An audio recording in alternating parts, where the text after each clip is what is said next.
Quand moi j'étais petit, je passais tout mon temps aux jeux vidéo, dans les salles de jeux. Fait que je faisais des compétitions de jeux vidéo, les meilleurs joueurs de Yaoundé qui jouent contre les joueurs de Douala parce que j'avais vraiment atteint un niveau très élevé. Ce qui fait que j'étais habitué à gagner. Pour moi, gagner c'est naturel. Je ne concevais pas qu'on paye. On paye comment?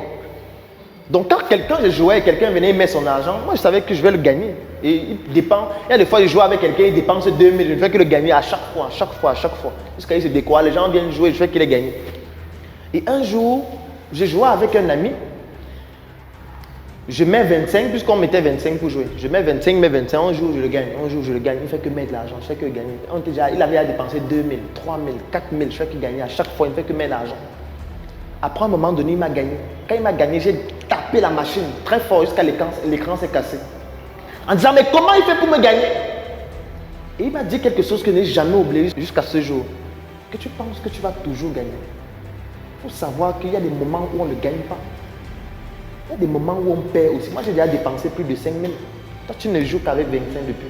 Et tu perds une fois et tu casses la machine. Tu perds une fois après avoir dépensé 25. Tu casses la machine. Bon, si moi, je devais casser la machine à chaque 25, c'est qu'on a déjà brûlé toute la salle de jeu.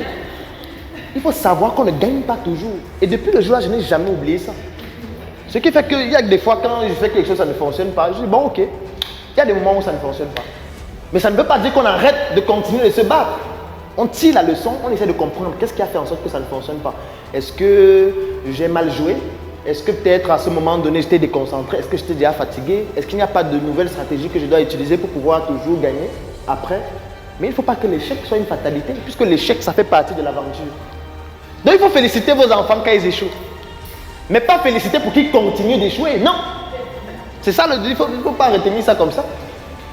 Féliciter pour lui faire comprendre que mon fils, tu viens de braver un obstacle. Tu viens de mener une action et il y a une réaction qui est l'échec. Comprends que l'échec, c'est normal. Maintenant, essaye de comprendre pourquoi tu as échoué. Est-ce que tu as échoué parce que tu n'étudies pas beaucoup? Regarde, peut-être tu ne mets pas assez de temps pour étudier. Peut-être tu dors un peu trop. Essaye de faire comme ceci, essaye de faire comme cela. Est-ce qu'il y a une autre chose qui te passionne et qui t'empêche d'étudier comme les autres? Peut-être qu'il y a une activité qu'il aime faire. Peut-être qu'il aime rencontrer ses amis. Peut-être qu'il a une intelligence interpersonnelle. Vous essayez d'identifier les choses qui le passionnent. Vous essayez de voir quels sont les canaux dans lesquels il s'en sort mieux.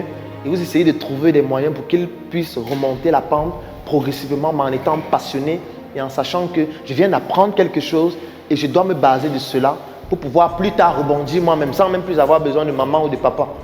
C'est la leçon qu'il faut tirer.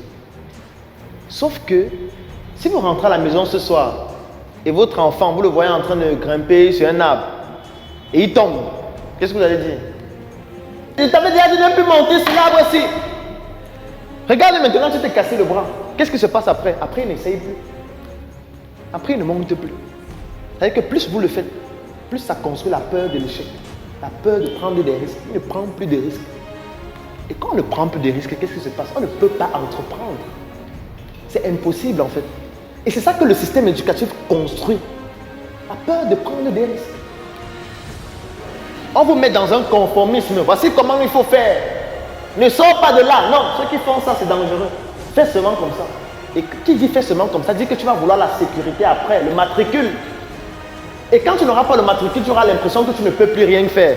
Puisqu'on ne t'a appris à faire que ça. Tu ne pourras pas avoir l'audace nécessaire pour dire que non, moi je ne veux pas faire ça, moi je veux faire autrement. Et ce n'est que ceux qui font autrement qui ont changé le monde. Ce n'est que ceux qui à un moment donné ont dit que non, pourquoi on continue de faire comme ça? Et j'aime souvent le dire, ce n'est pas en améliorant la bougie qu'on a créé l'ampoule électrique. Il a fallu qu'à un moment donné, les gens se disent que pourquoi on continue avec la bougie? Moi, on jette la bougie, on essaye d'aller sur une autre voie et on a trouvé quelque chose de plus innovant que la bougie. Alors que ce que nous on essaye de faire, c'est que bon, la bougie c'est déjà petite, il faut une bougie plus grosse. On fait une grosse bougie pour éclairer la maison. Dès que ça ne suffit pas, on continue de faire les bougies plus grosses. Ça c'est la bêtise. Et qu'on ne veut pas prendre les risques. On ne veut pas se dire que ok, la bougie n'a pas marché, on prend, on jette la bougie. Et on essaie de voir, est-ce qu'il n'y a pas un autre moyen d'éclairer sans la bougie? C'est ça l'innovation. C'est ça l'entrepreneuriat. La prise de risque. Le fait d'élargir sa zone de confort, de sortir progressivement de ce qu'on a conçu pour nous, pour pouvoir toucher à des choses que les gens n'ont pas déjà eu à expérimenter avant. Et pour ça, si vous avez peur de l'échec, si vous avez peur du jugement des autres, vous ne pourriez pas le faire. Parce que quand vous vous lancez dans ça, vous n'avez aucune certitude que ça fonctionnera. Mais il ne faudrait pas que si ça ne fonctionne pas, vous vous découragez.